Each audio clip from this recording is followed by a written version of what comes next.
ஓம் சாய்ராம். அன்பு சாய் சொந்தங்களே, ஒரு அன்பர் சாய் பக்தர் வருங்காலத்தை பற்றி ரொம்ப கவலைப்பட்டு பிரார்த்தனை பண்ணியிருக்கிறார். வருங்காலத்தை பற்றி வருடங்களாக கவலைப்பட்டு மனசை சிறகடிக்கப்படுத நிகழ்காலத்தை பற்றி சில நிமிஷங்கள் சிந்தித்தால் மட்டும் போதும்.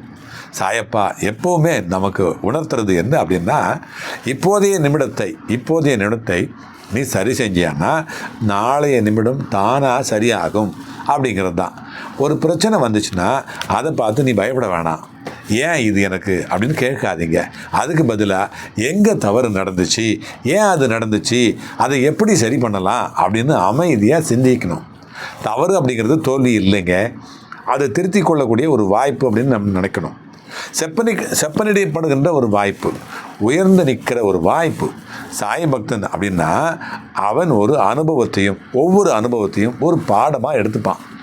அவன் குற்றஞ்சாட்ட மாட்டான், அவன் கற்றுப்பான். யாருக்கும் விளக்கங்கள் தர தேவையே இல்லை. உண்மையை அறிந்திருக்கிறவங்க சாய், உன்னைய முழுமையாக புரிந்திருக்கிறவர் சாய். ஆகையினால நீ உன்னுடைய மனசுக்கே நேர்மையாக இரு. கவலை அப்படிங்கிறது மனசை பலவீனப்படுத்திடும். ஆனால் தீர்வு தேடுகின்ற அந்த மனசை சாய் பலப்படுத்துவார்.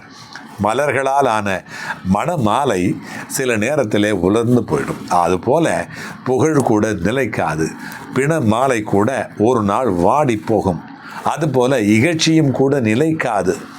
ஆனால் நீ உன்னையே மாறாமல் நீ வச்சுக்கிட்டியான்னா அதுவே ஆன்ம வலிமை, அதுவே சாயினுடைய அருள். யார் உன்னை உச்சியில் வச்சு புகழ்ந்தாலும், யார் உன்னை தரம் தாழ்த்தி இகழ்ந்தாலும், நீ உன்னுடைய நெற்றியிலே நிலைத்திருந்தால் உன்னுடைய வெற்றி நிச்சயம். இன்றைக்கு நாங்கள் செய்த தவறுகளை எல்லாம் மன்னிச்சிட்டு எங்களுடைய அறியாமையை நீக்கி எங்களுடைய மனசிலே தெளிவு தருவாய் சாயப்பா. எல்லாருக்கும் எல்லா நன்மைகளும் கிடைக்க, அமைதி, ஆரோக்கியம், ஐஸ்வர்யம் நிலைக்க, நல்ல சிந்தனை, நல்ல செயல்கள் பிறக்க உன்னுடைய அருள் எப்பொழுதும் எங்களை வழிநடத்தட்டும் அப்படின்னு சொன்னால் போதும். அப்பா வருவார். அல்லாஹ் மாலிக்.